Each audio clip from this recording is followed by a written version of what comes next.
Genesis 37. So Jacob settled again in the land of Canaan, where his father had lived as a foreigner. This is the account of Jacob and his family. When Joseph was 17 years old, he often tended his father's flocks. He worked for his half-brothers, the sons of his father's wives, Bilhah and Zilpah. But Joseph reported to his father some of the bad things his brothers were doing. Jacob loved Joseph more than any of his other children because Joseph had been born to him in his old age. So one day, Jacob had a special gift made for Joseph, a beautiful robe. But his brothers hated Joseph because their father loved him more than the rest of them. They couldn't say a kind word to him. One night, Joseph had a dream, and when he told his brothers about it, they hated him more than ever. Listen to this dream, he said. We were out in the field tying up bundles of grain. Suddenly my bundle stood up, and your bundles all gathered around and bowed low before mine. His brothers responded, so you think you will be our king, do you? Do you actually think you will reign over us? And they hated him all the more because of his dreams and the way he talked about them. So Joseph had another dream, and again he told his brothers about it. Listen, I've had another dream, he said. The sun, moon, and 11 stars bowed low before me. This time he told his dream to his father as well as to his brothers, but his father scolded him. What kind of dream is that? He asked. Will your mother and I and your brothers actually come and bow to the ground before you? But while his brothers were jealous of Joseph, his father wondered what the dreams meant. Soon after this, Joseph's brothers went to pasture their father's flocks at Shechem. When they had been gone for some time, Jacob said to Joseph, your brothers are pasturing the sheep at Shechem. Get ready, and I will send you to them. I am ready to go, Joseph replied. Go and see how your brothers and the flocks are getting along, Jacob said. Then come back and bring me a report. So Jacob sent him on his way, and Joseph traveled to Shechem from their home in the valley of Hebron. When he arrived there, a man from the area noticed him wandering around the countryside. What are you looking for? He asked. I'm looking for my brothers, Joseph replied. Do you know where they are pasturing their sheep? Yes, the man told him. They have moved on from here, but I heard them say, let's go to Dothan. So Joseph followed his brothers to Dothan and found them there. When Joseph's brothers saw him coming, they recognized him in the distance. As he approached, they made plans to kill him. Here comes the dreamer, they said. Come on, let's kill him and throw him into one of these cisterns. We can tell our father a wild animal has eaten him. Then we'll see what becomes of his dreams. But when Reuben heard of their scheme, he came to Joseph's rescue. Let's not kill him, he said. Why should we shed any blood? Let's just throw him into this empty cistern here in the wilderness. Then he'll die without our laying a hand on him. Reuben was secretly planning to rescue Joseph and return him to his father. So when Joseph arrived, his brothers ripped off the beautiful coat he was wearing. Then they grabbed him and threw him into the cistern. Now the cistern was empty, there was no water in it. Then, just as they were sitting down to eat, they looked up and saw a caravan of camels in the distance coming toward them. It was a group of Ishmaelite traders taking a load of gum, balm, and aromatic resin from Gilead down to Egypt. Judah said to his brothers, what will we gain by killing our brother? We'd have to cover up the crime. Instead of hurting him, let's sell him to those Ishmaelite traders. After all, he is our brother, our own flesh and blood. And his brothers agreed. So when the Ishmaelites, who were Midianite traders, came by, Joseph's brothers pulled him out of the cistern and sold him to them for 20 pieces of silver. And the traders took him to Egypt. Sometime later, Reuben returned to get Joseph out of the cistern. When he discovered that Joseph was missing, he tore his clothes in grief. Then he went back to his brothers and lamented, the boy is gone. What will I do now? Then the brothers killed a young goat and dipped Joseph's robe in its blood. They sent the beautiful robe to their father with this message. Look at what we found. Doesn't this robe belong to your son? Their father recognized it immediately. Yes, he said, it is my son's robe. A wild animal must have eaten him. Joseph has clearly been torn to pieces. Then Jacob tore his clothes and dressed himself in burlap. He mourned deeply for his son for a long time. His family all tried to comfort him, but he refused to be comforted. I will go to my grave mourning for my son, he would say, and then he would weep. Meanwhile, the Midianite traders arrived in Egypt, where they sold Joseph to Potiphar, an officer of Pharaoh, the king of Egypt. Potiphar was captain of the palace guard. About this time, Judah left home and moved to Adullam, where he stayed with a man named Hira. There he saw a Canaanite woman, the daughter of Shua, and he married her. When he slept with her, she became pregnant and gave birth to a son, and he named the boy Then she became pregnant again and gave birth to another son, and she named him Onan. And when she gave birth to a third son, she named him Shelah. At the time of Shelah's birth, they were living at Kezib. In the course of time, Judah arranged for his firstborn son, to marry a young woman named Tamar. But was a wicked man in the Lord's sight, so the Lord took his life. Then Judah said to his brother Onan, "Go and marry Tamar, as our law requires, of the brother of a man who has died.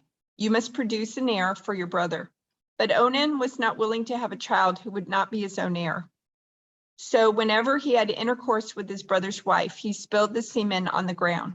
This prevented her from having a child who would belong to his brother. But the Lord considered it evil for Onan to deny a child to his dead brother. So the Lord took Onan's life too. Then Judah said to Tamar, his daughter-in-law, "Go back to your parents' home and remain a widow until my son Shelah is old enough to marry you." But Judah didn't really intend to do this because he was afraid Shelah would also die, like his two brothers. So Tamar went back to live in her father's home. Some years later, Judah's wife died. After the time of mourning was over, Judah and his friend Hira, the Dulamite, went up to Timnah to supervise the shearing of his sheep. Someone told Tamar, "Look, your father-in-law is going up to Timnah to shear his sheep." Tamar was aware that Shelah had grown up, but no arrangements had been made for her to come and marry him. So she changed out of her widow's clothing and covered herself with a veil to disguise herself. Then she sat beside the road at the entrance to the village of Enim, which is on the road to Timnah. Judah noticed her and thought she was a prostitute since she had covered her face. So he stopped and propositioned her. "Let me have sex with you," he said, not realizing she was his own daughter-in-law. "How much will you pay to have sex with me?" Tamar asked. "I'll send you a young goat from my flock," Judah promised. "But what will you give me to guarantee that you will send the goat?" She asked. "What kind of guarantee do you want?" he replied. She answered, "Leave me your identification seal and its cord, and the walking stick you are carrying." So Judah gave them to her. Then he had intercourse with her, and she became pregnant. Afterwards, she went back home, took off her veil, and put on her widow clothing as usual.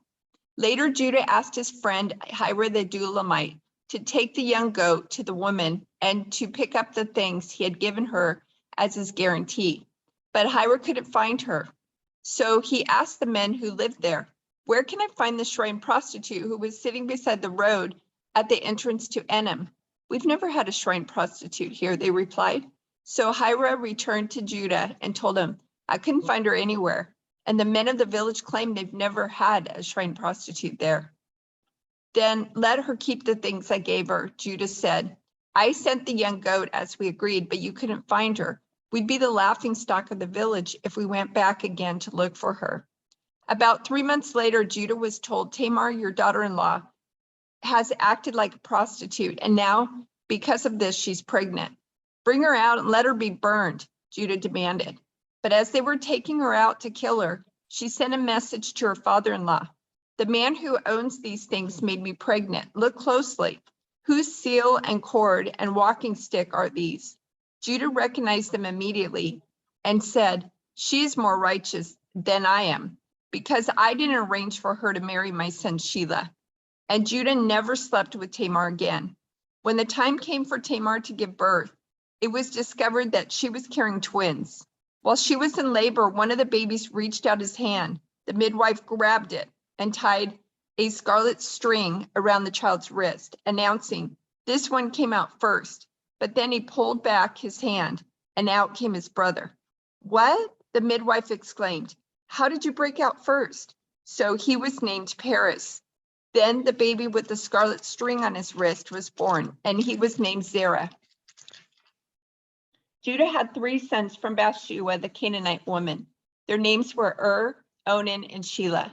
But the Lord saw that the oldest was a wicked man, so he killed him. Later, Judah had twin sons from Tamar, his widowed daughter-in-law. Their names were Paris and Zerah. So Judah had 5 sons in all. The sons of Paris were Hezron and Hamul. The sons of Zerah were Zimri, Ethan, Heman, Karkol, and Darda, 5 in all. The son of Ethan was Azariah. When Joseph was taken to Egypt by the Ishmaelite traders, he was purchased by Potiphar, an Egyptian officer. Potiphar was captain of the guard for Pharaoh, the king of Egypt. The Lord was with Joseph, so he succeeded in everything he did as he served in the home of his Egyptian master. Potiphar noticed this and realized that the Lord was with Joseph, giving him success in everything he did. This pleased Potiphar, so he soon made Joseph his personal attendant. He put him in charge of his entire household and everything he owned. From the day Joseph was put in charge of his master's household and property, the Lord began to bless Potiphar's household for Joseph's sake. All his household affairs ran smoothly, and his crops and livestock flourished. So Potiphar gave Joseph complete administrative responsibility over everything he owned. With Joseph there, he didn't worry about a thing, except what kind of food to eat. Joseph was a very handsome and well-built young man, and Potiphar's wife soon began to look at him lustfully. Come and sleep with me, she demanded. But Joseph refused. Look, he told her, my master trusts me with everything in his entire household. No one here has more authority than I do. He has held back nothing from me except you, because you are his wife. How could I do such a wicked thing? It would be a great sin against God. She kept putting pressure on Joseph day after day, but he refused to sleep with her, and he kept out of her way as much as possible. One day, however, no one else was around when he went in to do his work. She came and grabbed him by his cloak, demanding, come on, sleep with me. Joseph tore himself away, but he left his cloak in her hand as he ran from the house. When she saw that he was holding his cloak and he had fled, she called out to her servants. Soon all the men came running. Look, she said, my husband has brought this Hebrew slave here to make fools of us. He came into my room to rape me, but I screamed. When he heard me scream, he ran outside and got away, but he left his cloak behind with me. She kept the cloak with her until her husband came home. Then she told him her story. That Hebrew slave you brought into our house tried to come in and fool around with me, she said. But when I screamed, he ran outside, leaving his cloak with me. Potiphar was furious when he heard his wife's story about how Joseph had treated her. So he took Joseph and threw him into the prison where the king's prisoners were held, and there he remained. But the Lord was with Joseph in the prison and showed him his faithful love. And the Lord made Joseph a favorite with the prison warden. Before long, the warden put Joseph in charge of all the other prisoners and over everything that happened in the prison. The warden had no more worries because Joseph took care of everything. The Lord was with him and caused everything he did to succeed.